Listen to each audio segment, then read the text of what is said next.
मैं ना school bus से जाता था और डेली जैसी मैं बस में चढ़ने वाला होता था उसी समय मेरी मम्मी को याद आता था, अरे ये दूध पीना तो भूल ही गया। भगते भगते उबलता हुआ दूध और बादाम लेके मेरी मम्मी बस के सामने खड़ जाती थी कि जब तक मैं वो उबलता हुआ गरम गरम दूध खत्म नहीं करूंगा कोई कहीं नहीं जाएगा। भाई मेरी माँ एक दूध के गिलास और 2 बादाम के साथ पूरी बस हाईजैक कर लेती थी। अब ना सारा प्रेशर मुझ पे होता था क्योंकि मुझे वो 100 सेल्सियस का लावा जितना गर्म दूध 10 सेकंड में गटकना है, क्योंकि अब बस के सारे बच्चे इंक्लूडिंग ड्राइवर और कंडक्टर भैया सबकी नजर मुझ पे ही है। वो गर्म दूध गटकने के बाद मेरा गला कुछ ऐसा हो जाता था। वैसे ये मेरी फोटो लीक कौन कर रहा है बे? टीनेज में तुम्हारे माँ बाप तुम्हारी प्राइवेसी की धज्जियां उड़ा के रख देते हैं। एग्जाम्पल के लिए अगर तुम अपना फोन कहीं छोड़ के जाओगे ये पक्का चेक करेंगे, और अगर तुम बोल के जाओगे मेरे फोन पे किसी का भी फोन आए तो उठाना मत, फिर तो पक्का उठाएंगे। और चलो फोन उठा लिया कोई दिक्कत नहीं है, लेकिन अब बात भी तो करो सामने वाले से। फोन उठा के चुपचाप खड़ जाएंगे। इनको पता लगाना होता है कि सामने वाला कौन है, क्योंकि इनको लगता है कि तुम्हें बस लड़कियां ही फोन करेगी।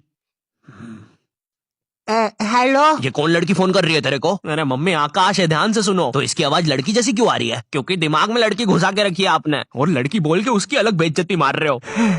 क्या सच में मेरी आवाज इतनी लड़की जैसी है? कहीं मैं सच में तो लड़की नहीं? बहुत हो गया, अब मैं अपनी शक्तियों का गलत इस्तेमाल करूंगा। और इसी तरह आकाश ने अपनी शक्तियों का गलत इस्तेमाल शुरू कर दिया। बेबी एक बार फिर से बोलो ना प्लीज ना। रिचार्ज करवाओ ना सोना बाबू।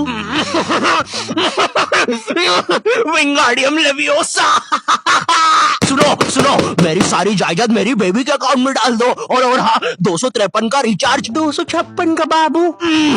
256 का रिचार्ज भी कर दे। हो गया सर, हो गया, काउंटर मत तोड़ो हमारा, हो गया। Baby baby baby baby.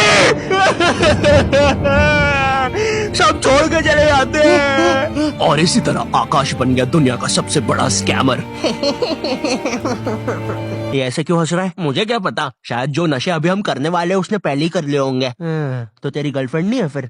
नहीं है, बोला तो सही। ठीक है जा। वैसे एक सेकंड, नशे के बारे में क्या बोला तू? अगर तुम अपने फोन की तरफ देख के इतना सा भी मुस्कुरा दोगे ना तो इन्हें लगेगा तुम अपनी गर्लफ्रेंड से बात कर रहे हो। और चलो मान भी लेते हैं अगर मैं अपनी गर्लफ्रेंड से बात कर रहा हूँ तो मैं मुस्कुराऊंगा क्यों? अरे भाई वो गर्लफ्रेंड है मेरी, जोकर थोड़ी ना। अरे अरे नहीं नहीं। ओए सुरेश, क्या तुम्हें ये नाव वापस चाहिए? अंदर आओ। ओए रहने दे, नाली वाली नाव है वैसे भी, तू ही रख ले। और तेरे को शायद कहीं देखा है मैंने। ओए तू तो शालिनी जैसी दिख रही है। ओए शालिनी है ना तू? अरे नहीं। तू फिर से इतना सारा मेकअप करके नल्ली में बैठ गई पागल लड़की। नहीं। क्या नहीं? अंदर छींची होती है पता भी है। नगर पालिका वालों को बुला के लाना पड़ेगा, निकालेंगे तुझे यहाँ से। पता नहीं कहाँ की हिट पिक्चर देख ली जोकर वाली, नल्ली में बैठ जाती है बार बार जाके। सांप बिच्छू ने काट खाया तो पता नहीं कैसी गर्लफ्रेंड है। तुम अपने फोन में कोई भी फोटो अपने मम्मी पापा को दिखाने जाते हो तो ऐसा नहीं है कि चुपचाप देख ले, इनको चाहिए पूरा फोन अपने हाथ में। और जब तुम्हारा फोन माँ बाप के हाथ में जाता है ना तो भाई ऐसी फटी में आती है ना, जैसे जब कोई अजनबी तुम्हारा फोन नहीं मांग लेता किसी काम से और तुम्हें अंदर ही अंदर लग रहा होता है कि ये मेरा फोन लेके भाग जाएगा। तो अब तुम एक अजीब से पोज में रेडी रहते हो कि जैसे ये मेरा फोन लेके भागेगा मैं भी इसके पीछे भागूंगा। अरे ये नेटवर्क अरे ये नेटवर्क ही नहीं आ रहा। हाँ, हो गया। Thank you. अरे मेरा फोन। वो तो मेरा ही आदमी था।